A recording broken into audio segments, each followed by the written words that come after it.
and it's your girl Nnenna Madu. How are we all doing? How is it going? Please, can we stop going out? Like, I don't understand. These numbers are not helping us to start up with our lives. We need to stop going out. Today, we are talking about team building and leadership. So, how are you supposed to build your team? The things that you should be doing and the things you're not supposed to be doing as a manager, as a leader, as an employer, and how you can create an effective and a good team. So let's get right to it. Okay, so we are going to be looking at 4 points quickly. It is important to distribute work evenly and according to priorities, skill sets, availability, stress, and development.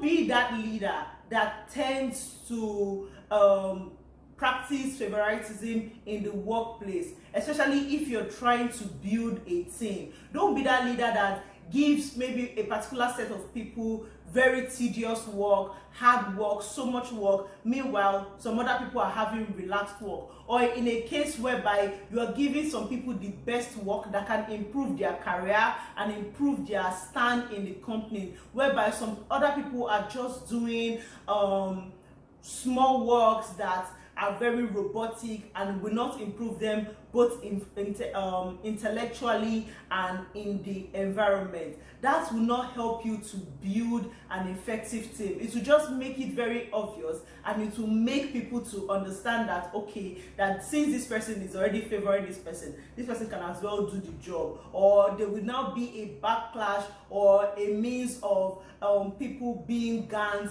in the office, and it doesn't help anybody, and it doesn't help you to have an effective team. Have healthy and productive debate with your team members. So I know that the prayer of every employer or a manager is to have the best team. If that's not your prayer, I don't know what's your prayer.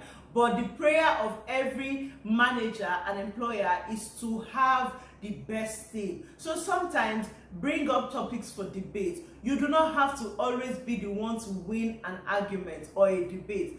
Let the best argument win. So what this does for you is that it will help you gain perspective of how the team members think, how they are able to grab things, and how they are able to think about solutions. What this does is that it helps in togetherness, and it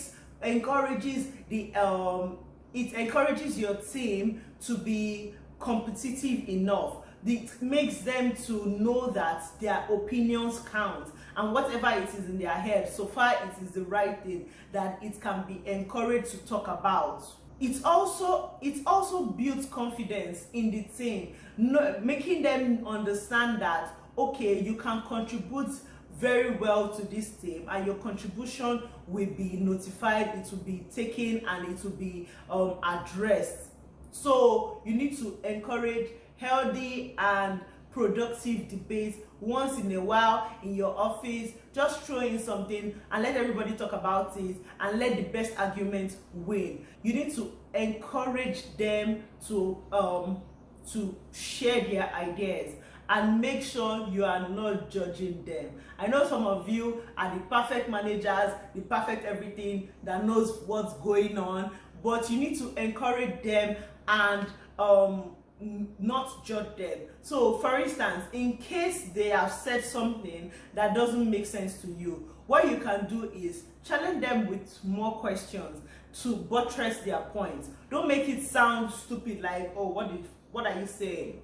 What you're saying sounds rubbish, and then you tell them to go. What you can do is that thing that doesn't make sense to you, ask them further questions. What it will help them to do is that they will go back to the drawing board, and they will know that, oh, this my boss, this my manager is not someone that you can just talk, say things to and just let go. I need to bring out more points. I need to buttress my points. I need to make it believable and understandable. So instead of saying, oh, you said bullocks, because once you say that bullocks, next time they might have a great idea, they might have something that they need to share, but they will not be able to share it because in their mind, oh, my very intelligent manager will not even address this, doesn't value this, and will probably call it a bullock. That way you might even tend to miss opportunities that will make your team and your department or your company, your organization, to be more effective. If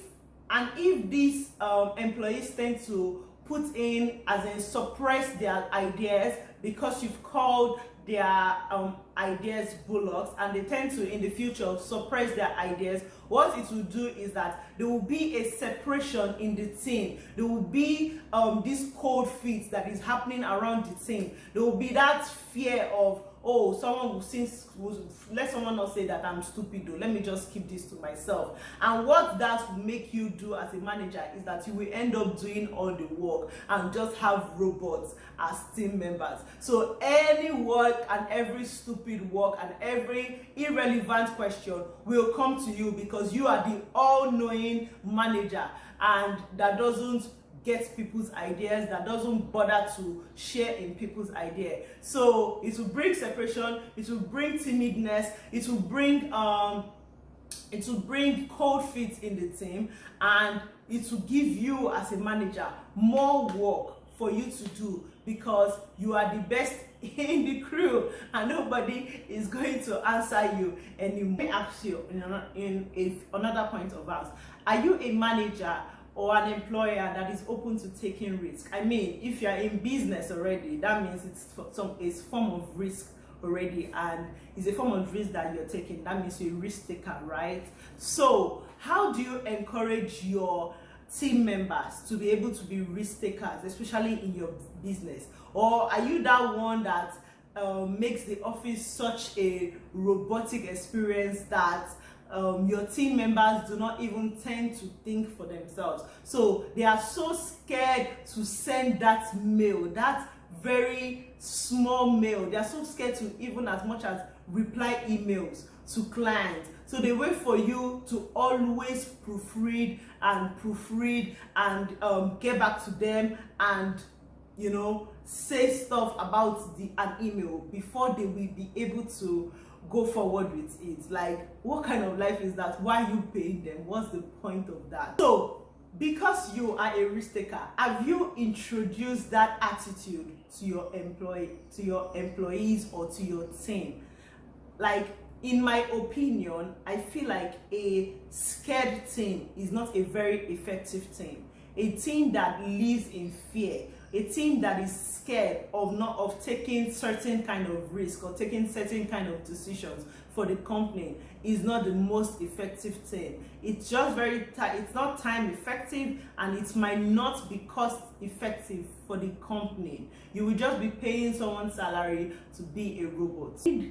You need to be able to encourage your team. You need to be able to make them to understand what risk taking is about for your company. You need to be able to set down guidelines and instill in them the kind of risk that they are able to be taking. So you need to also be able to ask them what are their fears. You need to be able to address their fears by asking them what are their fears in terms of business, personal life, or whatever, and be able to address it, so that there will be that courageous kind of team, and not a team that just, I'm not saying that they can take some side of decisions, but there's just some very small menial decisions that you understand what I'm talking about, that needs to be taken. Some things like replying emails on something, they don't understand what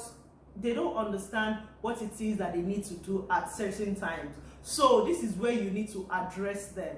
The best way for you to do this is to evaluate your team's stress level. You need to evaluate things that they can take and things that they can do under stress, and then instill your risk-taking culture in them.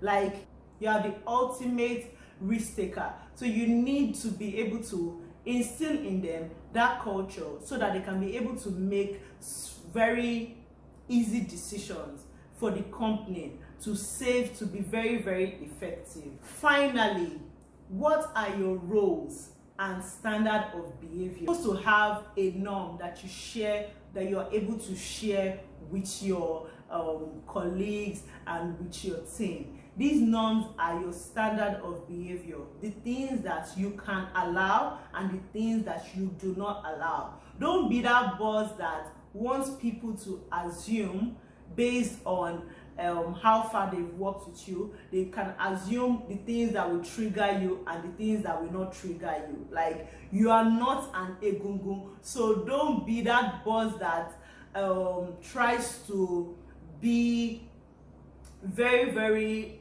unpredictable, like especially to your team. Let them understand what it is that they need to do. It saves everybody the headache. So it saves you from always shouting or always banging your table or always throwing curses at your team members. And it also helps them to realize that, okay, this thing I'm going to take to my boss, he is not going to even like it, so it is out of the question. I cannot do this. So what it does is that it also helps whoever that is coming new into the system understand the person that they are working with. So every manager and every employer needs to have a shared norm, a standard of behavior. This is different from SOPs or how the department works, but it has to do with you, your culture, what the kind of things that you can tolerate and the kind of things that you do not tolerate in as regards to work. So they need to understand, you need to share it with your members so that they can understand and know when to do what to do and when to not even attempt to do what to not do. You need to always be able to share these norms, reevaluate it, always add to it, remove from it, clarify it, and make them to be very understanding. Sorry about removing, because you cannot be inconsistent with your norms. That will just make everything very confusing for those that are working with you. So it brings what it does again is that it brings together a strong team that knows what their leader can take and their leader cannot take, and it will also help you to effect work. And it will also make your team members to be aligned and to be most useful in productivity, so that they will not have to worry about mood swings of their boss or unpredictable nature of their boss. And this way, they can be able to know the decisions, the kind of decisions that they are allowed to take and the kind of decisions that they are not allowed to take. Don't build a team where everybody has a competing agenda and is ready to backstab each other just to move to a higher rank, just because of the feel that, oh, this my boss does not have my back, so, and I need to do things for myself. I need to be able to push for myself to grow. Don't be that kind of boss that is very inconsistent with their norm, so your team members do not understand what it is that they need to do and what it is that they do not need to do based on what you have set out for them to be able to do. So don't be very inconsistent, so they will not go and do something that you do not appreciate them doing, and then you end up being that boss that is always aggressive or always shouting or always having headache. Or you will now become that manager that has a very dominating personality, that you do not even, that your team will be like, oh, this my manager is very, very dominating, is very suppressing. So you always want to talk down on your team members. You always want to make them look very small. You always want to make them feel like anything that comes out from their mouth is nothing, like is rubbish. You really do not know tomorrow, because tomorrow it might shock you. That position that you feel that you are, and that person that you are suppressing and not encouraging, might just be in a better position than you, and then you'll now be the one that is serving under that person. So don't always see yourself as a leader that is trying to build a strong team, and not as someone that is way above the people that are under him, just based on maybe salary or something like that, or based on position, name position. So you need to be able to work together as a team, and a very consistent team, for the company to be able to thrive. To Harvard School, teams always work better than individuals, especially when the task you have ahead is complex. Input in completing a task is interdependent, so everybody in the team probably has their own strengths and they are coming together to come and do different, they are doing different things just for one goal. And when buy-in from multiple constituencies is necessary, yes, so that is when team, I believe that in every work that team is always better than individual. So you need to be able to build a strong team and not build a weak team of inconsistent behavior, domineering personality, or a team that doesn't encourage fair play, or a team that they are always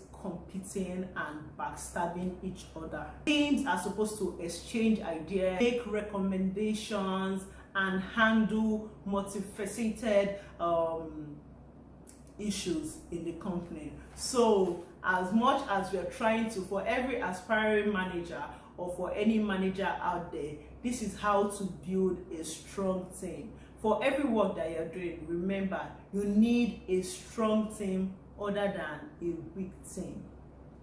So we have come to the end of this episode. I hope you were able to learn one or two things. So please kindly share this video, subscribe to my YouTube channel, Office Talks with Nnenna Madu. It doesn't take you anything to subscribe.